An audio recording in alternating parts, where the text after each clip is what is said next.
El Código Da Vinci, por Dan Brown. Capítulo 58. El estudio de Tevin no se parecía a ningún otro que Sophie hubiera visto. 6 o 7 veces mayor que cualquier lujoso despacho profesional, el cabinet de travail de aquel caballero parecía un híbrido entre el laboratorio de un científico, la zona de archivos de una biblioteca y un mercadillo cerrado. Iluminado por 3 lámparas de araña, el vasto suelo embaldosado estaba salpicado aquí y allá de mesas de trabajo ocultas tras montañas de libros, objetos artísticos, artefactos y una sorprendente variedad de aparatos electrónicos, ordenadores, proyectores, microscopios, fotocopiadoras y escáneres. Esto antes era el salón de baile, dijo Tevin con cara de pena mientras entraba en aquella estancia. No tengo muchas ocasiones de bailar. Sophie sentía que toda aquella noche se había convertido en una especie de dimensión desconocida en la que nada era lo que esperaba que fuera. Y todo esto es para su trabajo. La búsqueda de la verdad se ha convertido en el amor de mi vida, dijo Tevin, y el Sangreal es mi amante favorita. El Santo Grial es una mujer, pensó Sophie con un mosaico de ideas mezcladas en la mente que parecían no tener sentido. Y dice que tiene un retrato de la mujer que, según asegura, es en realidad el Santo Grial. Sí, pero no es que lo asegure yo. Cristo en persona lo afirmó. ¿En cuál de los cuadros está?, preguntó Sophie recorriendo las paredes con la mirada. Shirley hizo como que no se acordaba. El Santo Grial, el Sangreal, el cáliz... Se volvió bruscamente y apuntó a la pared del fondo. Sobre él colgaba una reproducción de 2 metros de la Última Cena, la misma imagen que acababa de ver en el salón. ¡Ahí está! Sophie estaba segura de que se había perdido algo. «Pero si es la misma obra que acaba de enseñarme». Tevin le guiñó un ojo. «Ya lo sé, pero la ampliación es mucho más interesante, ¿no cree?» Sophie se volvió para mirar a Landon. «Me he perdido». Landon sonrió. «Resulta que sí, que después de todo el Santo Grial sí aparece en la Última Cena. Leonardo le reservó un espacio prominente». «Un momento», interrumpió Sophie. «Me acabáis de decir que el Santo Grial es una mujer, y en la Última Cena aparecen 13 hombres». «¿Seguro?», dijo Tevin arqueando las cejas. «Fíjese bien». Titubeante, Sophie se acercó más a la pintura y miró con detalle las 13 figuras. Jesús en medio, 6 discípulos a la izquierda y 6 a la derecha.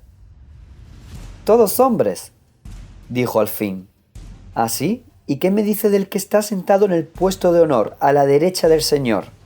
Sophie se fijó en aquella figura, observándola con detenimiento. Al estudiar el rostro y el cuerpo, le recorrió una oleada de desconcierto. Aquella persona tenía una larga cabellera pelirroja, unas delicadas manos entrelazadas y la curva de unos senos. Era, sin duda, una mujer. «¿Es una mujer?», exclamó. Tevin se reía. «Sorpresa, sorpresa, créame, no es un error. Leonardo sabía pintar muy bien y diferenciaba perfectamente entre hombres y mujeres». Sophie no podía apartar la vista de aquella mujer sentada junto a Cristo. En la Última Cena se supone que había 13 hombres. ¿Quién es entonces esa mujer? Aunque había visto muchas veces aquella pintura, nunca le había llamado la atención aquella evidente disonancia. «Nadie se fija», dijo Tevin. «Nuestras ideas preconcebidas de esta escena son tan fuertes que nos vendan los ojos y nuestra mente suprime la incongruencia». «Es un fenómeno conocido como escotoma», añadió Landon. «El cerebro lo hace a veces con símbolos poderosos». «Otra razón por la que tal vez se le ha pasado por alto esta mujer», comentó Shirley, «es que muchas de las fotografías que aparecen en los libros de texto se tomaron antes de 1954, cuando aún había muchos detalles ocultos tras capas de suciedad y de pintura procedente de restauraciones de dudosa calidad, realizadas por manos torpes en el siglo XVIII. Ahora, por fin, el fresco ha vuelto a verse como lo pintó Leonardo, y se ha dejado solo la capa de pintura que él empleó. ¡Et voilà!». Sophie se acercó más a la imagen. La mujer a la derecha de Jesús era joven y de un aspecto puro, con un rostro discreto, un hermoso pelo rojizo y las manos entrelazadas con gesto sereno. ¿Y esta es la mujer capaz de destruir ella sola la iglesia? ¿Y quién es?, preguntó.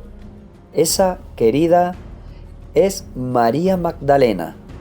¿La prostituta? A Tevin se le cortó la respiración, como si aquella palabra le hubiera insultado personalmente. Magdalena no era eso que dice. Esa desgraciada idea errónea es el legado de una campaña de desprestigio lanzada por la Iglesia en su primera época.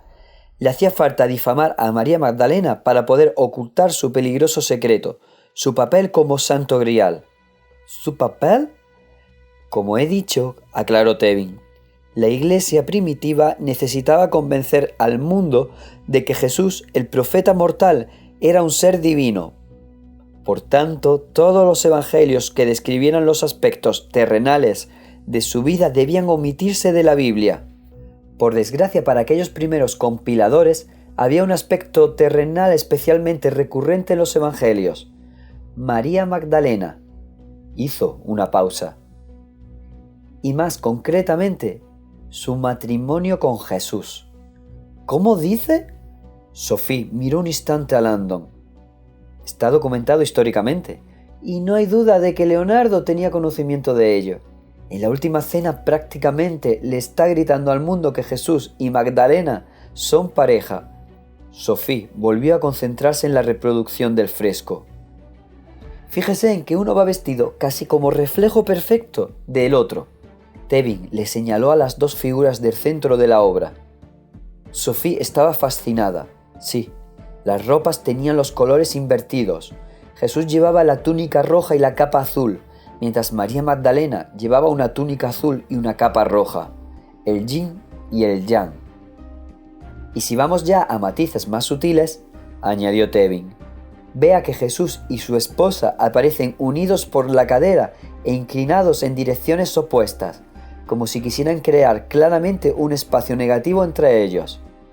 Incluso antes de que Serley le dibujara aquel contorno con el dedo sobre la pintura, Sophie la vio, la inequívoca forma de triángulo invertido en el punto focal de la obra.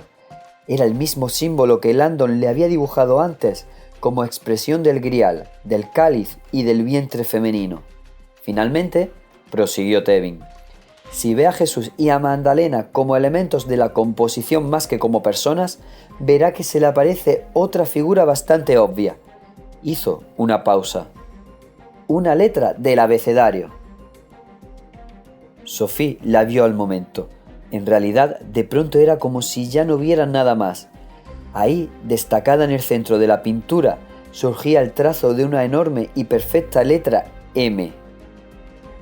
¿Demasiada coincidencia, no le parece?, preguntó Tevin. Sophie estaba maravillada. ¿Y qué hace ahí?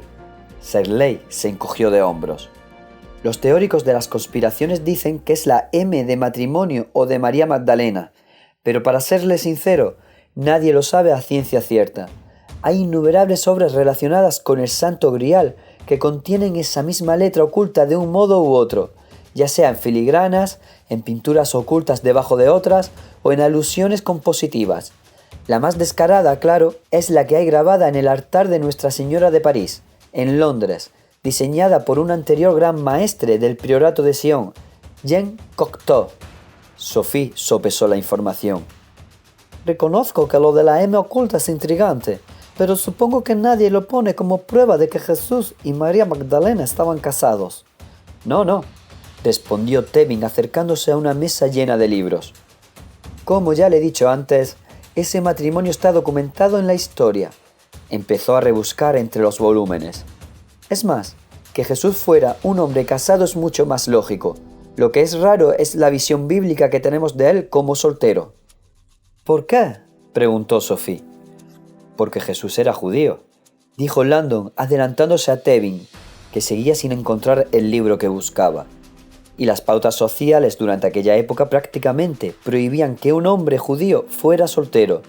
Según la tradición hebrea, el celibato era censurable y era responsabilidad del padre buscarle una esposa adecuada a sus hijos.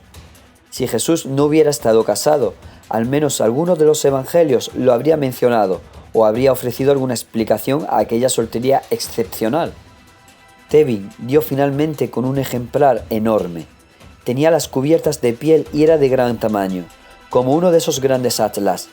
En la tapa se leía el título Los Evangelios Gnósticos. Lo abrió y Landon y Sophie se acercaron a él para verlo mejor. Sophie veía que contenía fotografías de lo que parecían ser pasajes ampliados de documentos antiguos, papiros deteriorados con textos manuscritos. No reconocía la lengua en que estaban escritos, pero en las páginas de la izquierda estaban impresas las traducciones. Son las copias de los rollos de Nag Hammadi y del Mar Muerto de los que hablaba antes, los primeros documentos del cristianismo. Curiosamente, no coinciden con los evangelios de la Biblia. Fue pasando hojas y más o menos hacia la mitad del libro señaló un párrafo. El evangelio de Felipe es siempre un buen punto de arranque. Sophie lo leyó.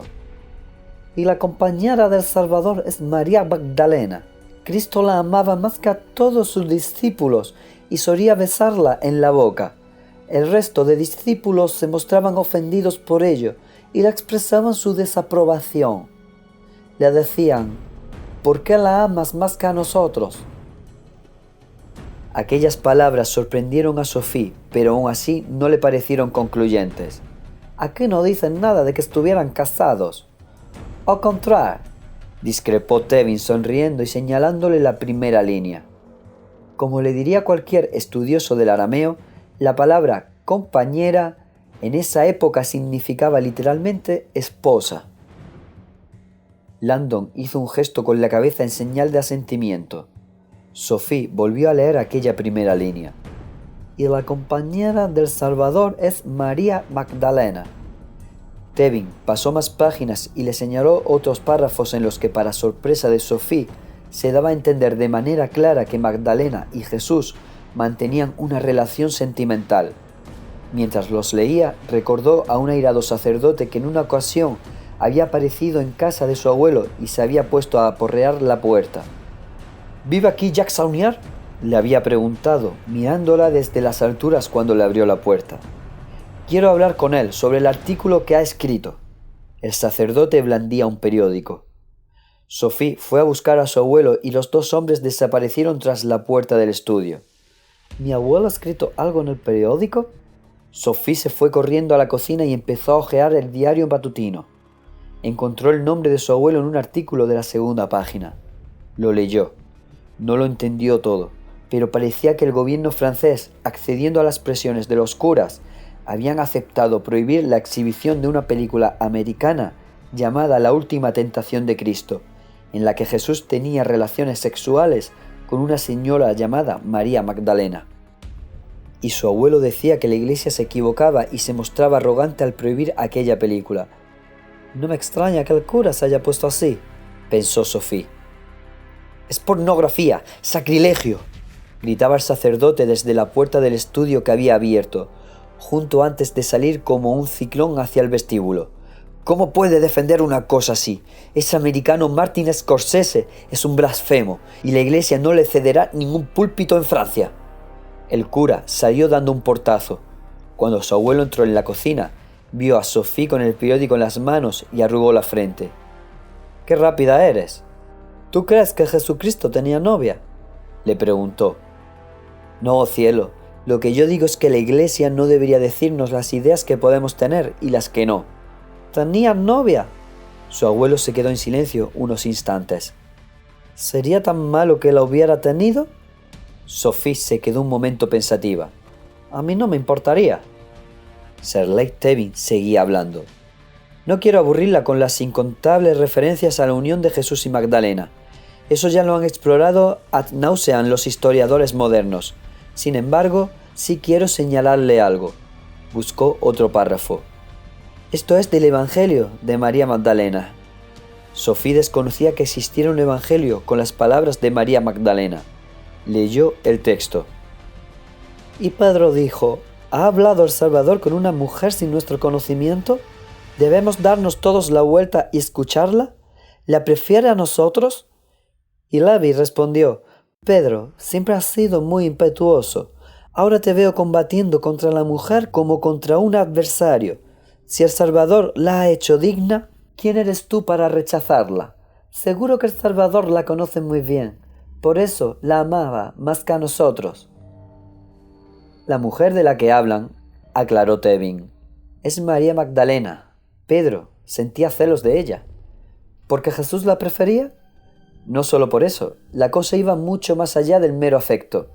En ese pasaje de los Evangelios, Jesús intuye que pronto lo capturarán y lo crucificarán, y le da a María Magdalena instrucciones para que ponga en marcha la iglesia una vez él ya no esté.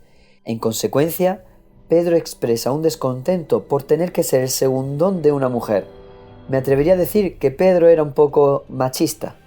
Sofía intentaba no perderse. ¿Están hablando de San Pedro, la piedra sobre la que Jesús construyó su iglesia? Él mismo, salvo por un detalle. Según estos evangelios no manipulados, no fue a Pedro a quien Jesús encomendó crear la iglesia cristiana. Fue a María Magdalena. Sofía se lo quedó mirando. ¿Me está diciendo que la iglesia debería ser dirigida por una mujer? Sí, ese era el plan. Jesús fue el primer feminista. Pretendía que el futuro de su iglesia estuviera en manos de María Magdalena, y a Pedro no le hacía demasiada gracia. Intervino Landon, señalando la última cena. Este de aquí es él. Se nota que Leonardo da Vinci era muy consciente de lo que el apóstol sentía por María Magdalena. Una vez más, Sofía se quedó muda. En la obra, Pedro se inclinaba con ademán amenazador sobre María Magdalena y le ponía la mano en el cuello como si fuera una cuchilla. El mismo gesto de amenaza que en la Virgen de las Rocas. Y aquí también, comentó Landon señalando ahora al grupo de discípulos que rodeaban a Pedro. Un poco descarado, ¿no crees? Sofía entornó los ojos y vio que de aquel grupo emergía una mano. ¿Qué es lo que sujeta esa mano? ¿Una daga? Sí, y lo que es todavía más raro es que si se cuentan los brazos, esa mano no es de nadie. Carece de cuerpo, es anónima. Sofía empezaba a sentirse superada por todo aquello. Lo siento, pero sigo sin ver de qué manera todo esto convierte a María Magdalena en el Santo Grial. ¡Ajá!, exclamó Tevin de nuevo. Ahí está el problema. Se acercó de nuevo a la mesa y levantó una especie de diagrama grande. Lo extendió delante de ella. Era una genealogía muy elaborada. Son pocos los que saben que María Magdalena, además de ser la mano derecha de Jesús, ya era una mujer con poder. Sofía se fijó en el encabezamiento de aquel árbol genealógico. La tribu de Benjamín. María Magdalena está aquí, dijo Tevin señalando un punto en la parte alta del árbol. Sofía mostró su sorpresa. ¿Pertenecía a la casa de Benjamín? Sin duda, María Magdalena descendía de reyes. Pero yo siempre había creído que era pobre. Tevin negó con la cabeza. A Magdalena la hicieron pasar por ramera para eliminar las pruebas que demostraban sus poderosos lazos familiares. Una vez más miró a Landon, y una vez más éste asintió sin decir nada. Pero, ¿qué había de importar a la iglesia primitiva que tuviera sangre real? El inglés sonrió. Querida, no era su sangre lo que preocupaba a la iglesia, sino su matrimonio con Jesús, que también descendía de reyes. Como sabrá, en el Evangelio según San Mateo se nos dice que Cristo pertenecía a la casa de David, que era descendiente del rey Salomón, rey de los judíos. Al emparentar con la poderosa casa de Benjamín, Jesús unía a las dos líneas de sangre, creando una fuerte unión política capaz de reclamar legítimamente el trono y restaurar la línea sucesoria de los reyes, tal como existía en tiempos de Salomón. Sofía intuyó que por fin estaba llegando al quid de la cuestión. Tevin parecía muy alterado. La leyenda del Santo Grial es una leyenda sobre la sangre real. Cuando se dice que el Grial es el cáliz que contenía la sangre de Cristo, se está hablando en realidad de María Magdalena, del vientre femenino que perpetuaba la sangre real de Cristo. Las palabras parecieron resonar con un eco por el antiguo salón de baile antes de que Sofía captara totalmente su significado. María Magdalena perpetuaba la sangre real de Cristo. Pero, ¿cómo iba a perpetuarse Jesús a menos que...? Se detuvo y observó a Landon. Landon sonrió. A menos que tuvieran un hijo. Sofía se quedó helada. Ya ve, dijo Tevin. La verdad mejor disimulada de toda la historia de la humanidad. Jesús no solo estaba casado, sino que era padre. Y querida mía, María Magdalena era el santo receptáculo. Era el cáliz que contenía la sangre real de Jesús. Era el vientre que perpetuaba el linaje y el vino que garantizaba la continuidad del fruto sagrado. Sophie notó que se le ponía la carne de gallina. Pero, ¿cómo se puede mantener oculto tantos años un secreto tan importante? Por Dios, dijo Tevin. Oculto precisamente no ha estado. La perpetuación de la sangre de Cristo ha sido el origen de la leyenda más duradera de todos los tiempos, la del Santo Grial. Desde hace siglos, la historia de María Magdalena se ha gritado a los cuatro vientos, en todo tipo de metáforas y en todos los idiomas posibles. A poco que se tengan los ojos abiertos, se ve por todas partes. ¿Y los documentos del sangreal?, preguntó Sophie. ¿Contienen la prueba de que Jesús tenía sangre real? Sí. Entonces, ¿toda la leyenda del Santo Grial es en realidad sobre la sangre real de Cristo? Y bastante al pie de la letra, además. La palabra sangreal puede descomponerse como se hace habitualmente para formar las palabras sangreal. Pero en su forma más antigua la división se hacía de otro modo. Tevin cogió un trozo de papel, escribió algo y se lo entregó. Sang real. Sang real significaba literalmente sangre real.